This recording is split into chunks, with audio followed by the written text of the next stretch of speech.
Peer to peer network जो होता है उसमें किसी अलग से कोई राउटर कुछ वगैरह लगाने का जरूरत नहीं होता है। हम पीयर टू पीयर में सिर्फ इस लैपटॉप से दूसरे लैपटॉप को कनेक्ट कर सकते हैं या इस पीसी से इस लैपटॉप को कनेक्ट कर सकते हैं without having any extra hardware. ठीक है, कैसे करते हैं, इथरनेट का केबल कैसे होता है, वो किस तरह का होता है, हम लोग पढ़ेंगे आगे। अभी हम लोग इतना ही समझते हैं। तो पीयर टू पीयर नेटवर्क जो होता है हमारा, उसमें कोई मास्टर नहीं होता है, कोई स्लैब, मास्टर स्लैब मतलब क्लाइंट सर्वर आर्किटेक्चर जैसे मास्टर स्लेव भी बोलते हैं। तो वो कोई मास्टर नहीं होता है, या बोले कोई सर्वर नहीं होता है और कोई क्लाइंट नहीं होता है, सब एक ही लेवल पे होते हैं, सब एक दूसरे का रिसोर्स यूज कर सकता है। ठीक है, मान लो हम यहाँ पे हम वायर से कनेक्ट हो जाएं किसी के मोबाइल से वायरलेसली या वायर से किसी तरह से भी, और हम उसका इंटरनल मेमोरी हम यहाँ खोल लें और जो कॉपी करना है कॉपी कर लें, या मोबाइल से तुम मेरा हार्ड डिस्क खोल लो, सी ड्राइव डी ड्राइव, वहाँ कुछ कॉपी कर दो, मेरे हार्ड डिस्क का कोई चीज उठा लो। ठीक है, तो ये पीयर टू पीयर नेटवर्क जो हमारा है, क्या होता है कि ये सिंपली रिसोर्स शेयरिंग के लिए हम बनाते हैं। इंटरनेट का आविष्कार ही इसीलिए हुआ था कि हम जो रिसोर्स शेयर कर सके। एक ऑफिस है जिसमें कि 50 कंप्यूटर है और वहां पे प्रिंटर चाहिए, तो 50 टर्मिनल पे तो प्रिंटर नहीं दे सकते हैं। तो हुआ कि भाई ऐसा क्या व्यवस्था किया जाए कि 50 कंप्यूटर को जोड़ दिए जाए आपस में, और उसी जुड़ाव में उसी कनेक्शन में प्रिंटर भी रहे, ताकि 50 कंप्यूटर अपने अपने सिस्टम से प्रिंट कमांड दे सके और प्रिंट हो जाए। ठीक है, जब ये दिमाग में आए तो फिर नेटवर्क की बात हुई, और नेटवर्क की बात हुई तो नेटवर्क ऑपरेटिंग सिस्टम की बात हुई।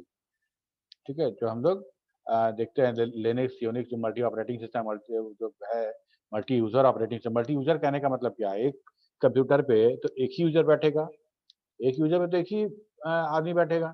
मल्टी यूजर ऑपरेटिंग सिस्टम कहने का वही RJ45 लगाएंगे, वैसा ही स्विच लगेगा।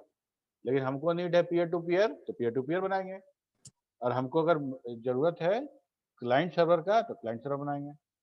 ठीक है, सपोज करो कि जितना लाइब्रेरी है, लाइब्रेरी में जितना बुक है हमारे यहाँ समझ में, सारे बुक को डिजिटाइज कर दिया गया है ना। डिजिटल लाइब्रेरी होता है जहाँ से सारा का सारा किताब पीडीएफ कंटेंट पड़ा हुआ है।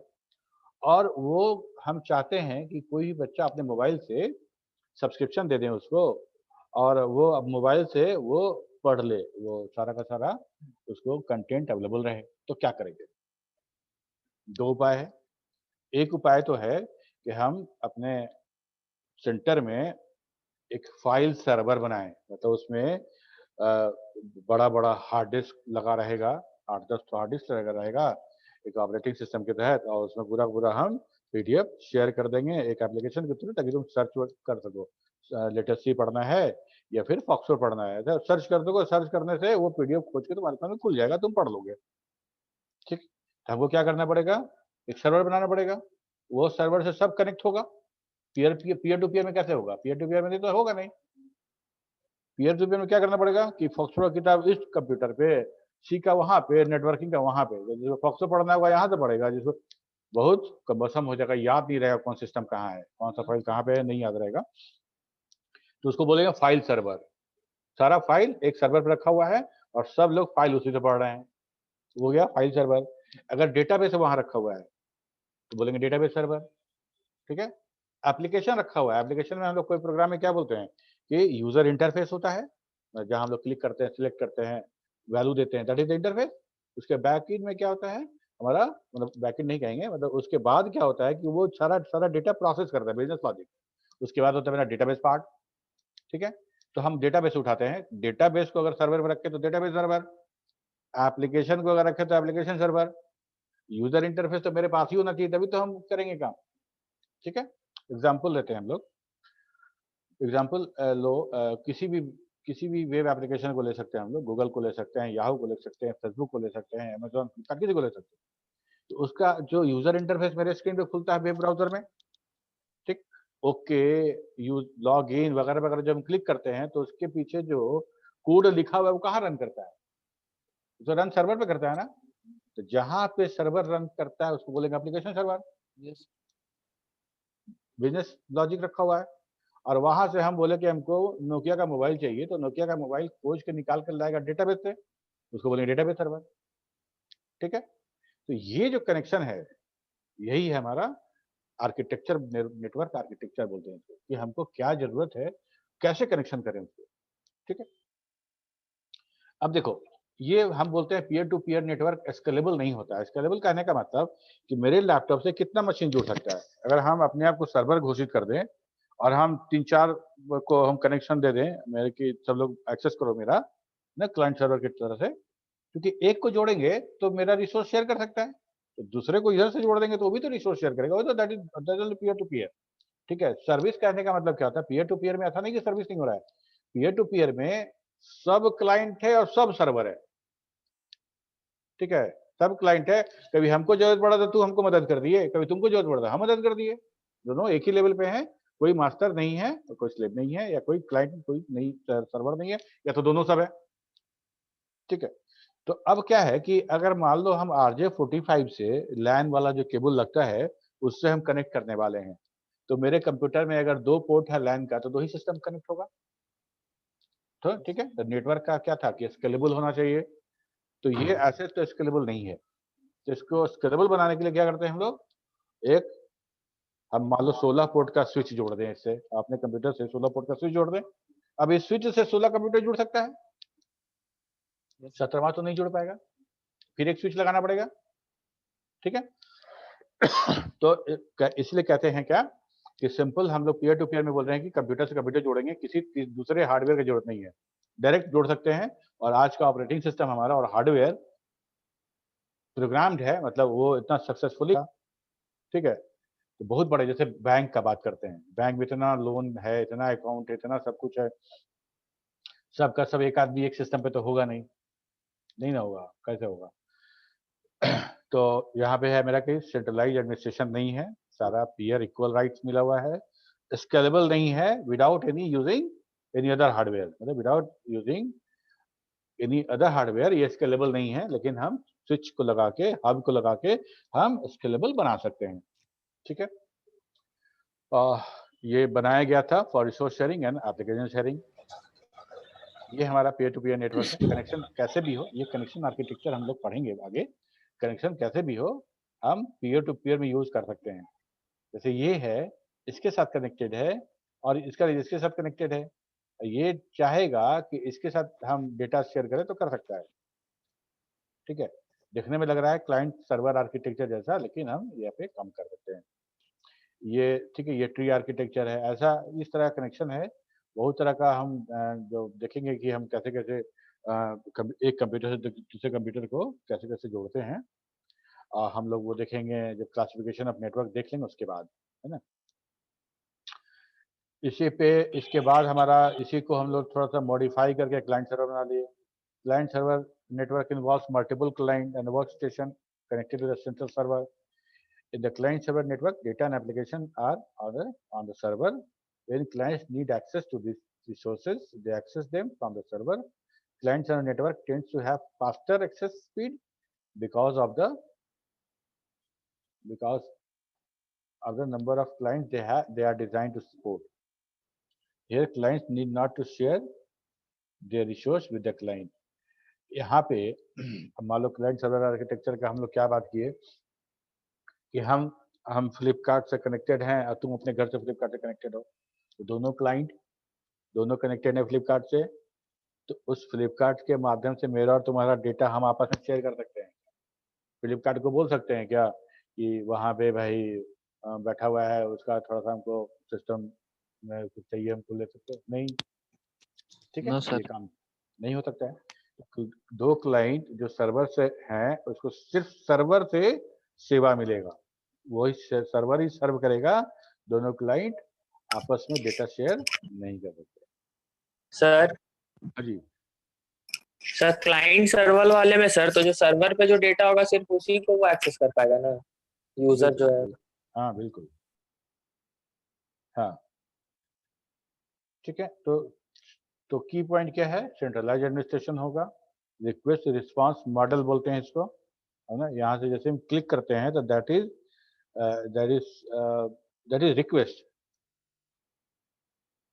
रिक्वेस्ट और उस रिक्वेस्ट पे रिस्पांस मिलता है हमको, और ये स्केलेबल होता है। सर स्केलेबल का एक बार फिर से बता दीजिएगा सर, क्या होता है? स्केलेबल कहने का मतलब ना कि जैसे हम आज एक तो प्लॉट खरीदे घर बनाने के लिए, और हम एक तल्ला घर बनाए, एक फ्लोर ग्राउंड फ्लोर से बनाए, और बाकी सोचे कि बाद में पैसा आएगा तो अगला बनाएंगे, तो हम अगला बना सकते हैं। ऐसा घर बना रहे हैं कि हम उसका सेकंड फ्लोर बना सकते हैं। अगर मान लो हम दीवार खड़ा करके एस्बेस्टस लगा देते, ठीक है, एस्बेस्टस लगा देते तो सेकंड फ्लोर नहीं बना पाते, तो वो वाला हमारा स्केलेबल नहीं है। ये वाला स्केलेबल है। स्केलेबल मतलब स्केल में उसको बड़ा कर सकते हैं, है ना, स्केल में हम उसको बड़ा कर सकते हैं, दैट कॉल स्केलेबल। ठीक है, जो नेटवर्क हम साइज में बड़ा कर सकें विदाउट अफेक्टिंग। अब बताए एस्बेस्टस वाला घर के ऊपर भी एक तल्ला बना देंगे, अब पता चला जैसे ही कुछ दिन बाद पता चल गिर जाएगा एस्बेस्टस, है, तो विदाउट अफेक्टिंग द क्वालिटी, अगर हम उसको उसकी साइज बढ़ा सकते हैं, उसकी कैपेसिटी बढ़ा सकते हैं, तो हम बोलेंगे कि वो स्केलेबल है। ठीक है, और इसके बाद तो ये जो क्लाइंट सर्वर का मॉडल, हाँ, ये ट्विस्टेड पेयर केबल। नहीं सर, ये सब नहीं हुआ है। अच्छा अच्छा अच्छा अच्छा, नहीं सर, हाँ हाँ सर, यही ये तक हो गया है इन नोट्स। ठीक है, इन ये नोड और हुआ हाँ है। ठीक है, याद आ गया। एक्चुअली बीसीआईटी का याद था हम लोग को, हो गया। देखो, तो एंड नोड और इंटरमीडिएट नोड ये समझ में आ गया, इसमें कोई दिक्कत नहीं है। स्टार्टिंग और एंडिंग एंड नोड है, और बीच में जो मदद किया डेटा को इधर से उधर भेजने में, वो है हमारा इंटरमीडिएट नोड। ठीक है, तो यहाँ पे ये एंड नोड है और ये इंटरमीडिएट नोड है।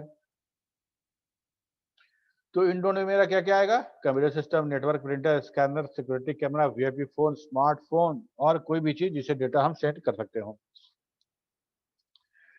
ठीक है, इंटरमीडिएट नोड में क्या आएगा? स्विच है, ब्रिज है, राउटर है, हब है, रिपीटर है, gateway, firewall, wire access point, ये सारा का सारा हमारा इंटरमीडिएट नोड है, जो हमको end to end message delivery में हमको सहायता करता है। ठीक है, राउटर बेसिकली करता क्या है कि राउटर में कोई मैसेज जाएगा, मैसेज का पूरा इनकैप्सुलेटेड मैसेज गया, जिसमें मैसेज भी है और साथ में बहुत सारा डेटा भी है।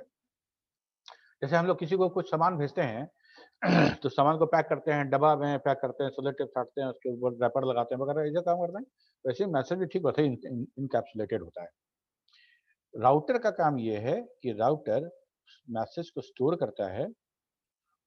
अगर ये हमारा चैनल खाली नहीं है तो मैसेज को स्टोर करेगा, मैसेज का एड्रेस देखेगा, है ना। मान लो कि यहाँ राउटर है, यहाँ से इधर दिल्ली वाला है, इधर कलकत्ता वाला है, तो आईपी एड्रेस देखेगा कि किधर वाला रूट में हमको भेजना है। सब जगह तो नहीं भेजेगा, ठीक है, हाँ, सब जगह कब भेजेगा? जब उस मैसेज के एड्रेस में हमको अगर ब्रॉडकास्ट का मैसेज रहता है, ठीक है, उसमें लिखा रहता है, उसका जो आईपी एड्रेस होगा उसमें लिखा रहेगा कि this is for broadcast. Broadcast होगा तो उससे एक राउटर से जितना चैनल निकल रहा होगा सब पे रेप्लिकेट कर देगा। नहीं है, तुम तो यूज करते हो रोज अपना लैपटॉप, वहां रख के कंप्यूटर लैब में, अब नीचे से लैन केबल निकाल के जोड़ लेता है, तो हुआ ना, ये तार तार वाला हुआ। तो मीडिया कितने वायरलेस हॉट पॉइंट और ब्लूटूथ और वाईफाई जोड़ते हैं, क्या हो गया? वो वायरलेस हो गया।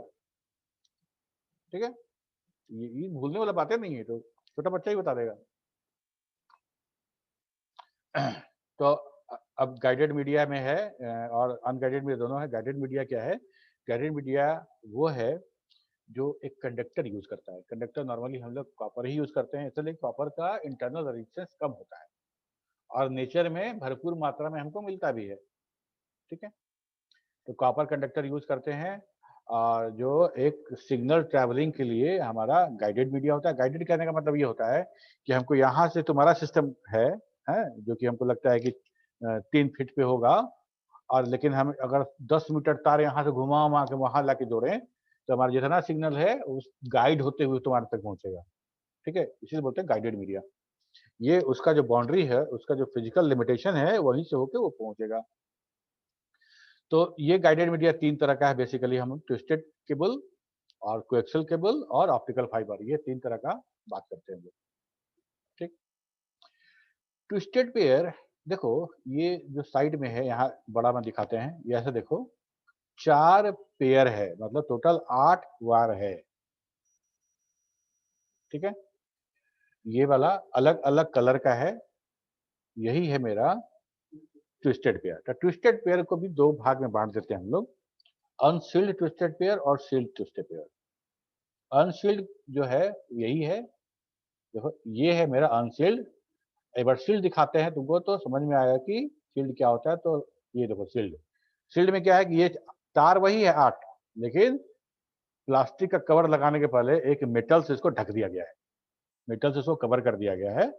ठीक है, तुम लोग को पता है ये बात कि माइक्रोवेव में जो खाना बनता है वो किसी मेटल के बर्तन में नहीं बनाते हैं, नहीं बनता है। Yes sir. नहीं बनता है, ठीक है।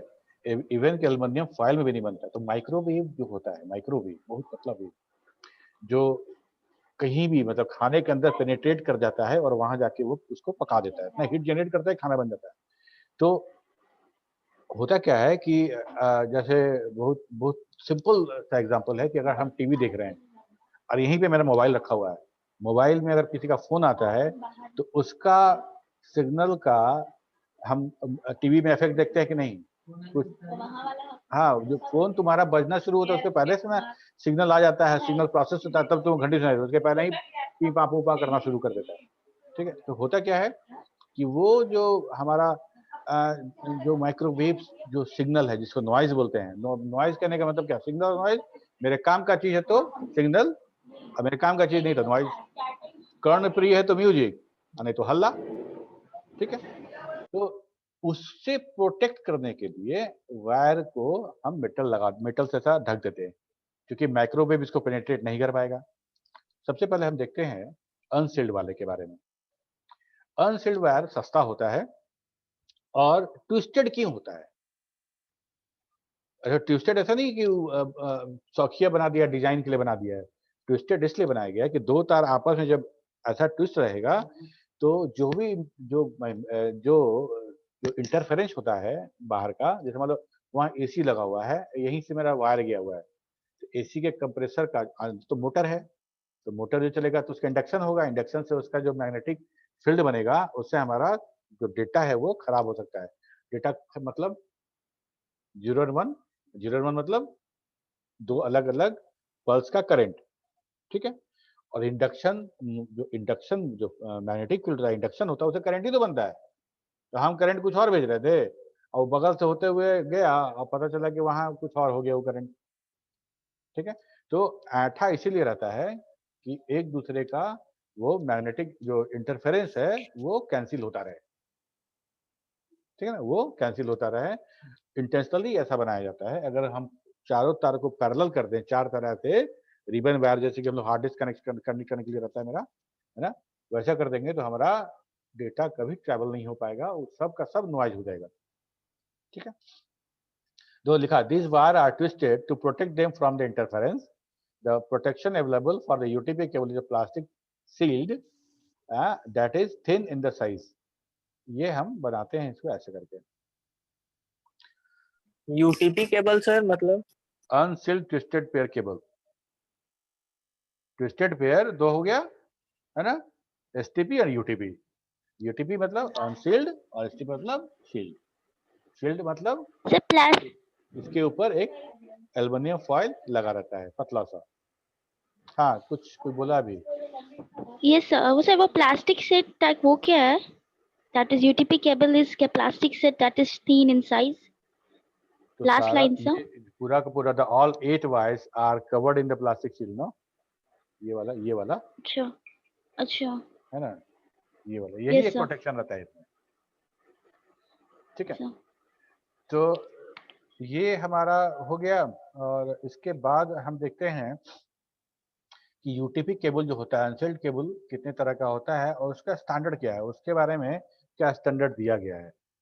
वो यूटीपी केबल अलग अलग ग्रेड का आता है, मतलब कितना मोटा है, उसका इंटरनल रेजिस्टेंस कितना ज़्यादा है, कहाँ तक डेटा हम ट्रैवल करा सकते हैं। पता चला कि हमको डेटा यहाँ से वहाँ लेके जाना था और हम कैट 2 हम केबल खरीद के ले आए, पता चला डेटा जा ही नहीं रहा है।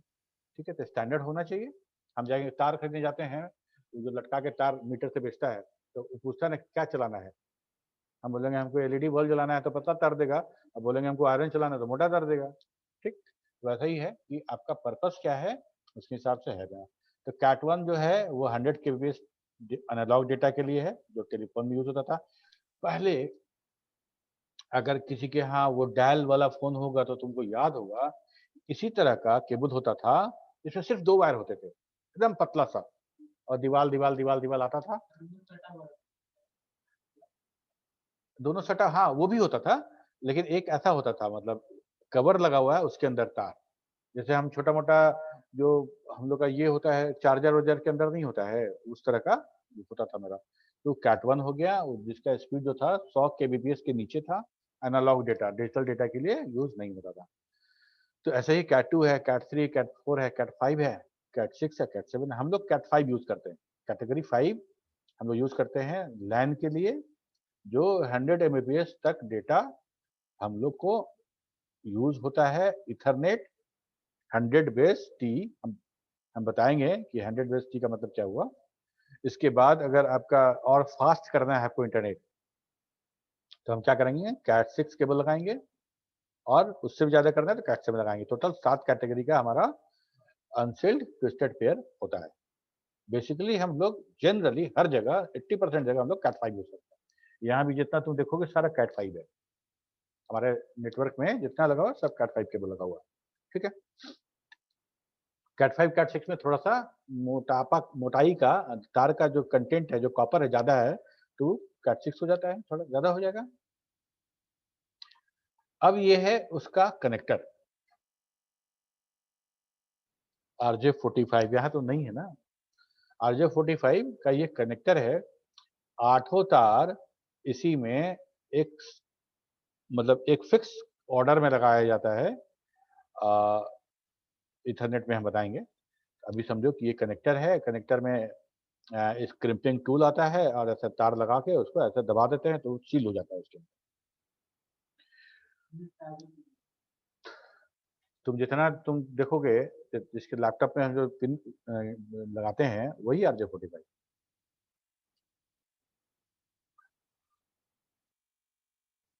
तो ये हो गया। इसके बाद क्या इसमें क्या एडवांटेज है इसका, तो बहुत सस्ता है। तो बहुत सस्ता करने का मतलब क्या कि बाकी सब से सस्ता है, तो बहुत सस्ता है, इंस्टॉल करना बहुत आसान है।